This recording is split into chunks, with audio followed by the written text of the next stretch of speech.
Yo, this latest chapter of One Piece has us in a super weird place right now, like it's kind of surreal. And when I say that, by no means is it a bad thing. We are at a place in the story where we're actually starting to get those things that we've actively been wanting for years. Luffy not only meeting but clashing with the Gorosei, and now even beginning to get the Void Century flashback, or just a piece of it. For longtime fans of One Piece, it's almost nuts to even be thinking about. Let me slow my roll though and bring it back a bit. Real quick, I have a question. How much more will Vegapunk actually tell us? Because, objectively, you can say that he hasn't really told us anything, but I would be on the other hand and say that he's told us a tremendous amount.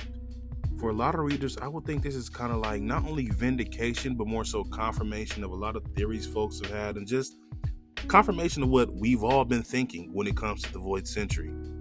Everyone knew that Joyboy was part of the ancient civilization, confirmed. We all guessed that they were more technically advanced than the rest of the world in the other 20 kingdoms, confirmed. It just feels good to have confirmation of such things, even though they may seem small, but in the grand scheme of things, they're really big. No diddy. Another thing is, from the moment we all seen the aftermath of the Lucia Kingdom, which left that huge gaping hole in the middle of the ocean, everyone, and I mean everyone, was putting two to two together that was actually what happened at Water 7. It's like we get confirmation, but we don't get exact concrete confirmation that that's what happened at Eni's lobby, but it's all there for us to see. Because as we will find out, Vegapunk revealed that within the Void Century, the sea level rose 200 meters. I repeat, the sea level rose 200 meters in 100 years. That's insane. For those of us not on the metric system who really don't know how big 200 meters is, that is 656 feet. That's more than 2 Statue of Liberty stacked on top of each other. We literally got last chapter Doflamingo saying that the world would be in shambles if the sea level rose 5 meters. Now imagine that, but 200 meters. It's insane to think about. Right there, that's enough to understand why the world government wanted to keep this a secret, because, they're the ones who used the ancient weapon on the world. I think the real implication of this is that they most likely murdered millions and millions, if not billions of people while doing this. Now, it hasn't been 100% confirmed that they are the ones who used the ancient weapon, but I feel like it's like 90% confirmed. And if this comes to light that they are the ones who really did do this to the world, there's no way that I feel like they are not fucked in the eyes of the public. It's going to be interesting to see how they're going to spin their way out of this narrative. They don't have big news anymore. He's literally harboring fugitives they want. And what are they going to do?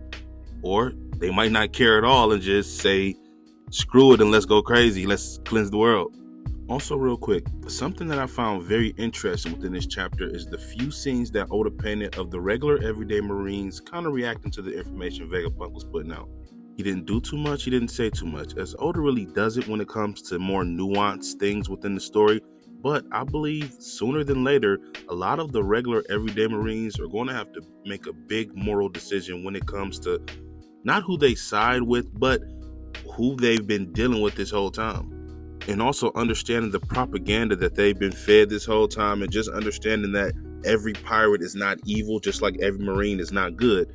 Now, some guys may still see that information and think, okay, I have a clearer picture now, but I'm still on the side of Marines.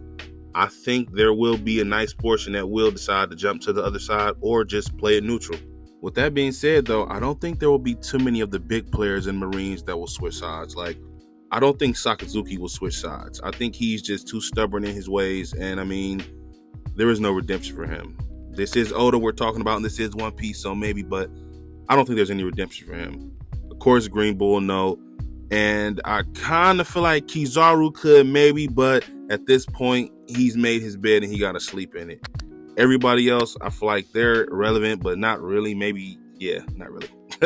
Something else that caught my eye this chapter, again in Oda typical fashion, was the small introspective moment we got with Stussy.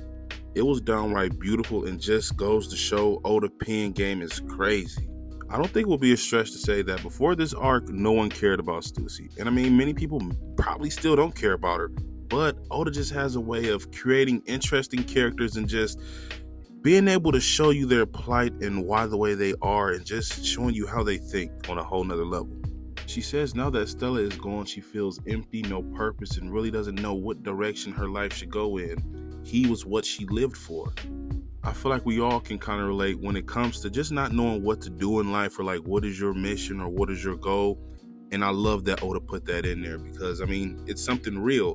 clearly it's not to the level of being a clone and feeling like, you owe your life to somebody, but in a way, we all know what it's like to, feel a bit lost. Then you have a former friend slash team member of hers in Kaku who's just, sitting there watching. And, he's been on countless missions with her. He knows her, or he thought he knew her. And I mean, she ultimately betrayed him and everyone else.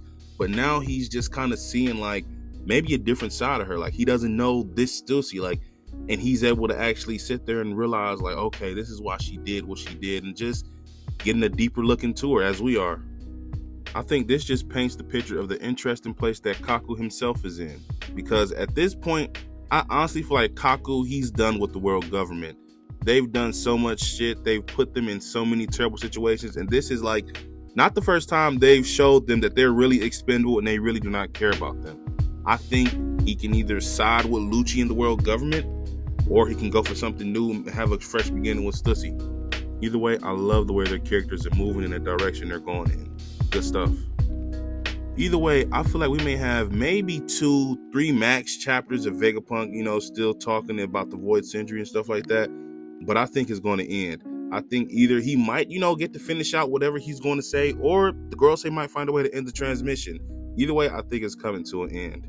He might give us one more big bombshell, but for the most part, I feel like the information we're going to get will be more of confirming things that the fandom has already speculated on and pretty much knew, but just didn't have confirmation on. I'm interested to hear what you guys think, though. Leave your comments and thoughts of the chapter below. Thanks.